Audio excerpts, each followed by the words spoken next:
Today, I wanted to introduce to you guys a friend of mine, a wonderful author, theologian from the University of Notre Dame, Dr. Timothy O'Malley. Tim, thanks for joining us for this quick interview. Um, It's well, great to be here. yeah, From afar, nonetheless. So. 6 hours. That's the time That's difference between Poland and Notre Dame, right?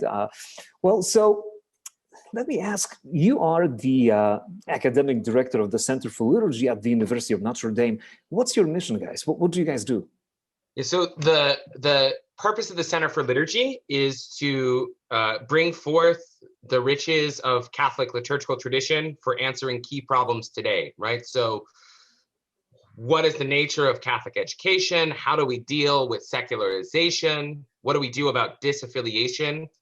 And are there resources from the liturgical tradition of the church to draw us more deeply into dealing with these problems? So, it's a project in particular we've taken up, I think, over the last 10 years, as we've seen changes in affiliation in the church, a rising secularity, not just on the coast of the United States, but right. Even in sort of Midwestern life here in the United States. So that's our mission. And could you give us some examples of specific projects that you guys sponsor? Is it more, I don't know, some presence with parishes and schools around the country? Do you help dioceses in like finding specific programs that they can implement? Do you form educators? Do you invite some folks to your campus? Just tell us more about what you specifically do. Yes, we do all of those things. I mean, we go out, right? We see ourselves as a bridge between the academy at the university and the church. So sometimes we have people on campus for conferences, particularly conferences that deal with both intellectual and pastoral things. We think you have to sometimes inhabit a certain speculative mode in order to improve your own pastoral life. So we do that. We go out to parishes, so we partner with dioceses to help their own liturgical life, whether we're talking at a Catholic school. We offer courses on the St. John's Bible that we make available to people at the local level. They offer these courses. And so it's this beautiful illuminated manuscript. It's a way of getting people back into the materiality of the word.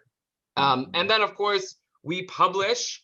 And that's one of our goals, is how do we reach as many people as possible in a world where not everyone can make it to Notre Dame all the time, and especially in a COVID world. So we do a lot of publications and try to infuse the academy itself with the questions of the church. I love it. This bridge between the world of the academia and the world of parishes, and how it's like a both-way streets, right? Now, tell us a little bit about how you ended up doing it. I mean, what attracted you to liturgy? Not moral theology, not fundamental theology, but this specific field in the life of the church and in the academia. Yeah, so my senior year of college, my last year, I should say, for Polish listeners, my last year of college was, I took a graduate course in liturgical history, which I wasn't sure what I wanted to do afterwards, but at that stage, I knew that I wanted to formally study in graduate school liturgical history and theology. And so I went on to do that. I wrote my senior thesis, or my final thesis as an undergraduate, on the history and development of the Liturgy of the Hours. And it just really attracted me, this theme of attuning or linking our whole lives to the liturgy, right? So the Liturgy of the Hours was my bridge in. And then even my own further studies, I did work in Augustine and liturgical formation. So my main interest became, how do we form folks in our world today to pray the liturgy? And that formation, how does it form us so that we, on the other side, have a human flourishing life, right? That can deal with secularity and individualism, racism, all the concerns of life. How can the liturgy do that? And so I think that's how I got in. It was a bridge in. The liturgy allowed me to connect all my other theological interests, whether we're talking about ethics or educational theory and Catholic philosophy of education. The liturgy allowed a place for me to think through this. Well, that's great. Our audience here, our listeners, and those who follow our blogs, they may know your text from last Lent, as we used your Lenten meditations on the poetics of Easter Triduum, and we translated. Well, it's almost a year ago, right? Your early pandemic pieces on how to pray the liturgy in this very strange mode of probably staying at home and organizing your space and your time around those symbols and perhaps the text of the liturgy itself. Now, tomorrow we'll be probably launching a new series here. We'll be reading once a week a little essay, a little part of a 11-piece series on liturgy and education, which I'm very excited about, and I want to invite all of you to follow once a week those little essays. But would you please tell us a little bit why you wrote this series, Liturgy and Education? Is it to tell us that, I don't know, going to Mass is educational? It's just, I don't know, like didactic, it's good for us, or? No, well, it is. I mean, yes, so it's not bad. Kind of Yeah, provoking so it. the purpose of the piece is to deal, so it arose out of work I did with the Archdiocese of San Francisco around the liturgy and their Catholic schools office, right? So there was a lot of questions about how do we infuse Catholic life throughout the schools.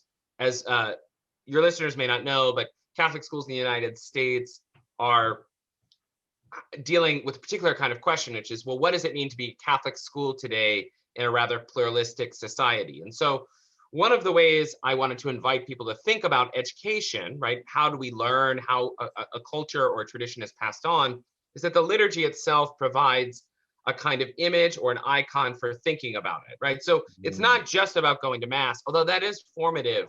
You know, I never want to dismiss that. Going to Mass or praying the divine office, these are things that are formative of our lives, but it has consequences for everything, right? So how do we study in a particular space? Like, how do we study at all? What's the meaning of studying? How do we encounter a text that we would read and immerse ourselves into? What do we love, and how do we determine what we love, right? And so all these things are essential for an education, for a curriculum. And so the liturgy can help us think through a new way of articulating this curriculum for our own age. And so that's the telos of the series. It's not just go to Mass, it's important for you. It's more, how can the liturgy inform how we pass on the best of human culture to the next generation? This is wonderful. That's the reason why I thought translating your text would be beneficial for our audience here in Poland. Even though Catholic schools are a tiny minority, most schools in this country are public schools. Still, you have religious education kind of obligatory in public schools curriculum. And there is this intersection of Catholic theology and public education that people experience often as certain tension and a conflict of values. So I kind of want to learn from your experience, the experience of Catholic schools in America, but also your approach to education as such. And I think there is a lot we can learn from you guys as we try to find a place of Catholic theology in our curriculum here in Poland. So Tim, thank you so much for being with us. This is definitely not the last time. We have some great plans for the future, but today we'll not reveal them yet. So have a wonderful day. It's still morning in South Bend, and hopefully one day we'll be hosting you here in Krakow. God bless. Can't wait.